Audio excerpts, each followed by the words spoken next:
For those of you not in the know, Land of the Lost was a series about the adventures of a man and his two kids as they get sent through a dimensional vortex, where they end up in an exotic world filled with dinosaurs, talking apes, and weird alien creatures. The show was produced by Sid and Marty Krofft Productions, a studio that was notorious for producing extremely high-concept, low-budget TV shows such as The Bugaloos, Lidsville, Sigmund and the Sea Monsters, Magic Mongo, and most famously, H.R. Pufnstuf, which makes this show's dramatic tone a somewhat change of pace.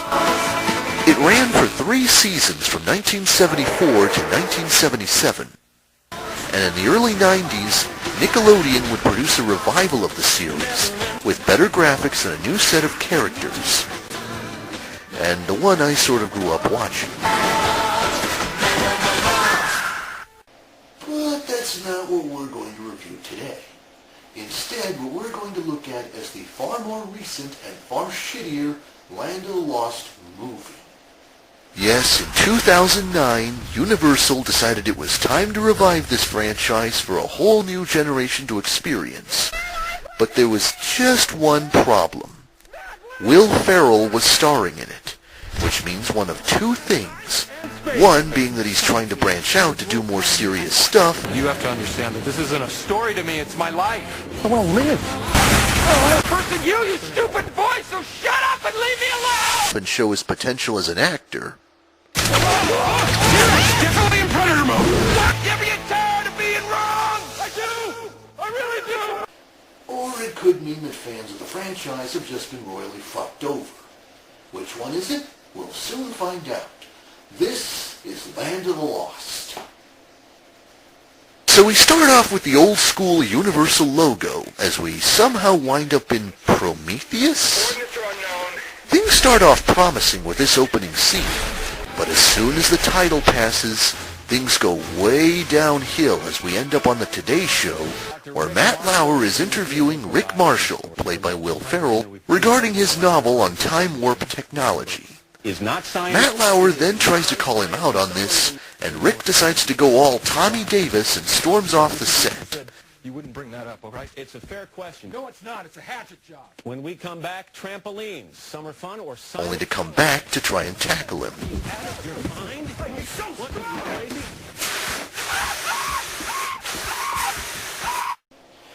Okay, you may already notice the first problem with this movie is, you see, in the original series, Rick Marshall was a park ranger who took his kids out on a trip to the woods, where they accidentally got sent through a time portal. Hey, don't touch that! Here, they just make him into a paleontologist who's deliberately trying to open time portals, which sort of takes away some of his character, as we will soon demonstrate. We cut to 3 years later that he's giving a presentation of the exposition for this film's premise, Subatomic particles that move so incredibly fast, they actually travel backwards in time. where the punchline is that he's just teaching kids in school, just to show off how much of a loser he is. Are there any real questions that pertain to science? Do you take Cialis?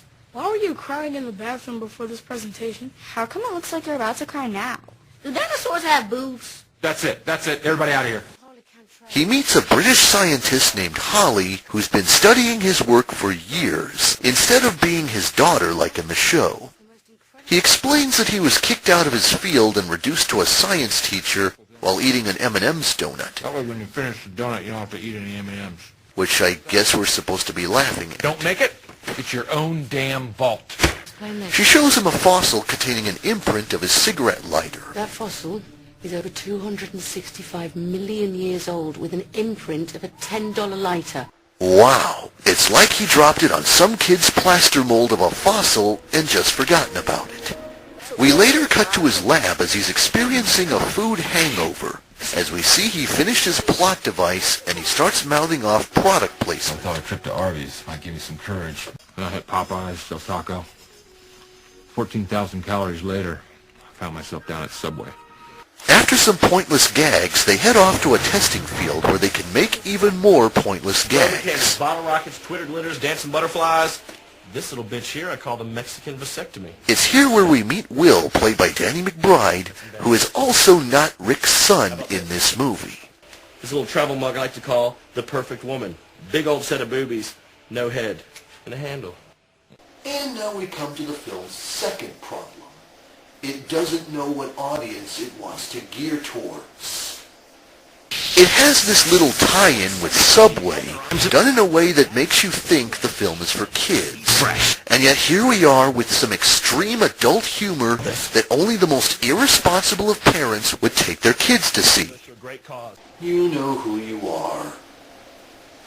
After wasting more time about shit that doesn't matter, they head off into a cheap cavern attraction, as we get some foreshadowing in the form of a flimsy effect.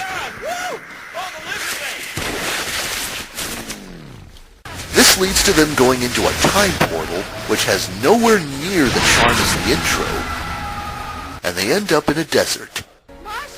They come upon a set that ironically looks even cheaper than the show did, and we have a trailer shot. He starts giving us some cheap exposition to the film's premise. Fallen through a time portal from our Earth to another dimension where past, present, and future are all mashed up together. How the hell did this happen? An amplifier, which undoubtedly will be the only possible way for us to open a doorway home, is nowhere to be seen. What the hell was that? As we come across Pacoonies getting ready for execution. I just had a party with these guys. I command the power of fire. Ow! After some cheap gags, we meet the series regular Chaka, who seems to be an adult in this version. And we get some more misogyny, as they end up in a pit.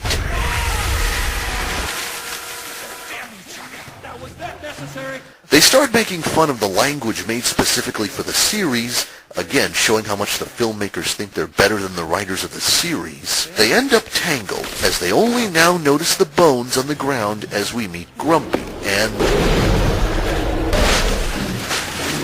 Okay, this film no longer has any ground to make fun of the original show's effects, as it had a budget of $100 million. Therefore, it has no excuse to look this shitty. The chase ends up in a small bridge as they start taunting him. His brain is the size of a walnut. I mean, forget about the Polish. It's the T-Rexes who are the real dummies of the world. In fact, Chaka, funny story. No, I'm not letting you have this movie. You do not deserve to have such an awesome shot as that. Plus, you're not even using the Who in the background this time. They go into a cavern where they fend him off, and they give him the name he already had. He is Grumpy. I think that's what we should call him. Grumpy. What now? Who bought this gelato? Piece of junk. They stumble across a soldier's old base with a working record player.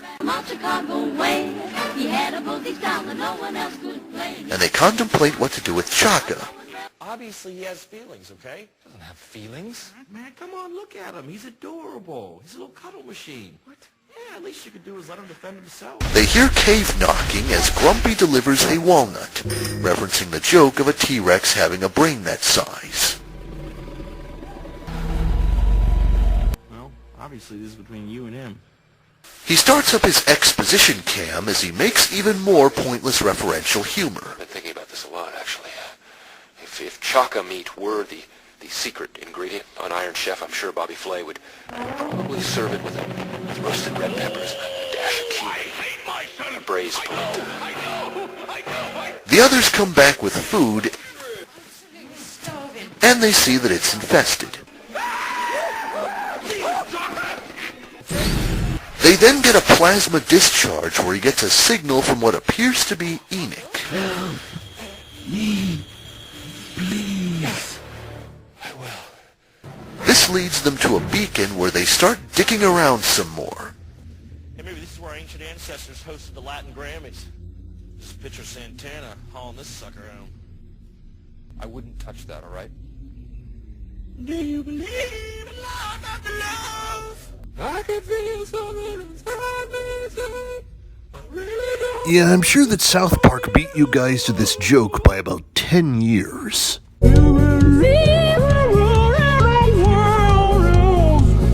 Chaka tries to warn them about Sleestack, but then they just throw in another dumb joke. Chorizo tacos. Are you saying chorizo tacos? Don't play around because I'm super hungry. Okay, movie, you're sort of giving off mixed signals here. Do you love the show that you're based on, or do you hate it? It's here where we witness the Sleestaks, who have slightly better suits than the original series, but not good enough to justify the film's $100 million budget. They manage to activate a barrier that creates a safety zone where they can hide and the Sleestak can't get them. It's here where they meet Enoch and... Do not fear me. Thank Vindok you've come to my aid, Rick Marshall. Even in the farthest reaches of the universe, we have seen your Metal Hour video. I know I keep bringing this up, but is this really the best they can do on a $100 million budget? Hey, beats working. Darfur-doodle. We'll be right back. Look, the reason why the effects in the original series looked so shitty was because it was being produced for Saturday morning TV in the 70s. Budget cuts were everywhere back then. Even the Nickelodeon remake from the 90s was at least trying. You think that maybe this can help you absorb the show's writing a little bit better? The Maggette determines where and when the doorway shall open. Therefore, it was important to build a self-destruct capability into the Maggette. Should some warring species bent on invading other worlds attempt to acquire it through force, hostile and aggressive thoughts could cause it to self-destruct. Built into the Maggette is a telepathic amplifier. Up to a point, it will carry out the impulses anyone near it is thinking. He warns them of the Zarn, another character from the series, but seems to have been retconned as an Altrusian himself, and has so little screen time it makes you wonder why they even bothered to hire Leonard Nimoy to do the voice. If he is not stopped, he will open a doorway to your world and lead his army of Sleestak on a rampage across time and space. He must be stopped. Congratulations, movie. You just gave away your plot twist. He says he needs Rick's device to get to the time portal. And rescue us all. We cut to them outside in the wild as Rick puts together a business model of their plans in form of used Surf Shack hand-me-downs. Oh God, he's close. I've taken care of that. They then try to force another toilet joke by having themselves dunked in dinosaur urine. This was to be used for genetic engineering, and I was going to write a report on kidney function. But now it'll just be camouflage. We'll all blend in. Okay? So, we will cover... I'm so sorry. I'm just trying to figure this out. Yeah, this scene sort of goes on for a while. And skip.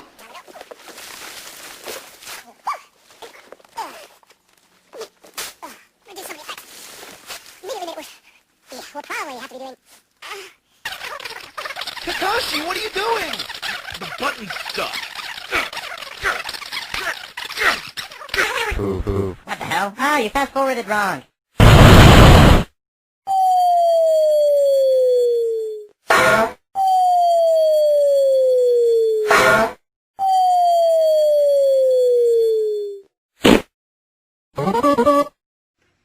Yeah, fine, let's forget my model. Let's follow the monkey. Chaka then leads them to this universe's equivalent of a lost and found department as they notice a whole bunch of shit from our world as they witness some carnage involving an ice cream man. Fuck the police! When suddenly, an Allosaur and Grumpy show up and tag team against our... I'm not even going to call them heroes, but primary protagonists, which leads to a chase which also goes on for too fucking long. Eventually, it leads to Rick using some fridge coolant, which freezes the Allosaur.